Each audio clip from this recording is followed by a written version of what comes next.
This is something that I do every single time I go out on the golf course. Was Whether so I've got crisp. 5 minutes and just hitting a few balls away in the nets, or I've got an hour-long warm-up, I religiously do this. Now ask yourself this question: are you a golfer in that swing that goes wide to narrow, or are you narrow to wide? Should it be? How should you swing? I'm going to clarify all this right now, and this is going to help you get perfect ball striking. I trust it that much. I've come to this hole. This is the longest par 3 here at Mottram Hole, 16. It is an absolute menace. I've got 5-iron in my hand from the yellows, so you can imagine how far it is from the whites. Today we're answering Larry's question. Larry always mentions this on the channel, that he only makes a divot when he hits considerably before the ball. He never gets one going after the ball. Well, this is exactly how you can train it in your golf game. Welcome to a brand new video. I'm Alex Elliott, a PGA Golf professional and top 50 world coach. So what do you need to be? Wide to narrow or narrow to wide?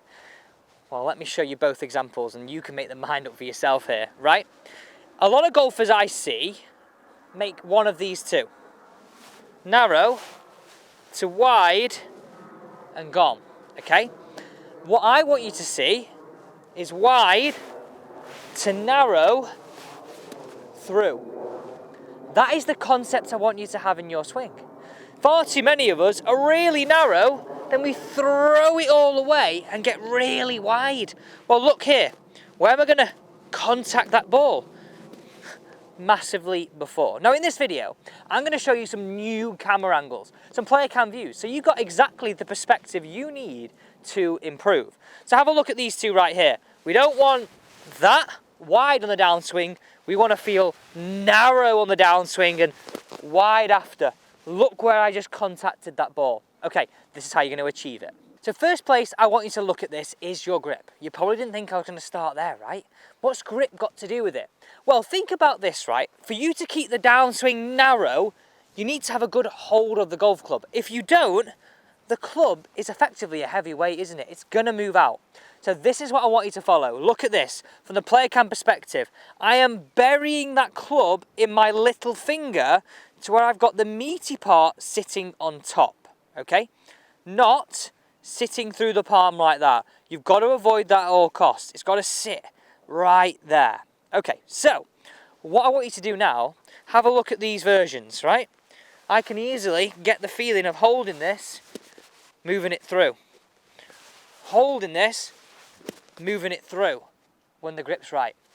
When the grip's incorrect, that's as much as I can do. I can't even move my wrist correctly. That's going to kill your game.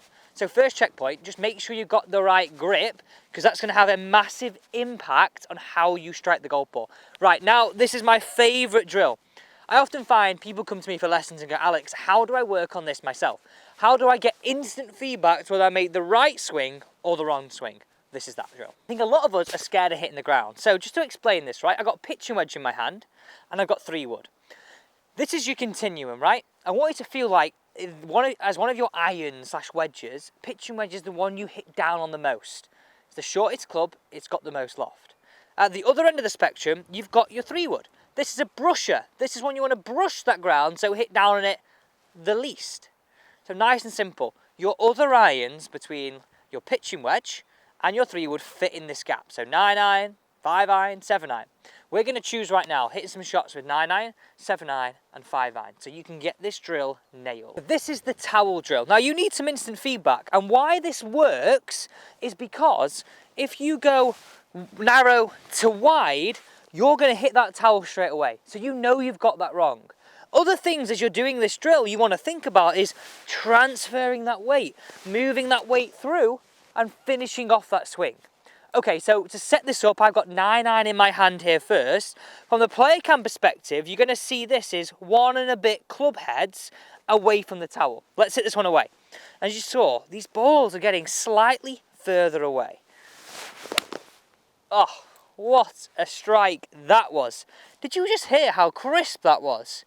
So, second club, I've got my 7-iron here. We're not going to hit this one because 5-irons we're going to try at the green. This is 1, 2, and a little bit further away from the towel than it was before. So, we want to make that little bit of a compensation. Move the ball a little bit further away from the towel, the longer the club you get. Okay, let's park that one out of the way. Here's 5-iron, one of the hardest clubs. And if you've not got 5-iron, use this with your 5 hybrid. This is now 3 club heads. 1, 2, 3 club heads away from that towel. You've got to stand there. You've got to trust that avoiding that towel is going to keep you hitting down. How you compress your irons. I do this, as I said, before I go out. Lay the towel in the net behind me. Make the right distances as I've just shown you here. That is how you're going to get the feeling to take onto the golf course, right? That's how you do it. Other irons, just plug the gaps in between how far I put those. Right, can I hit the green here? Tough one. That was so crisp. That is all over that flag. Go on, be the club, please. Ooh, decent shot. Thanks so much for watching. Don't forget to subscribe, use those drills, get that grip, and I can assure you, you'll improve your ball striking.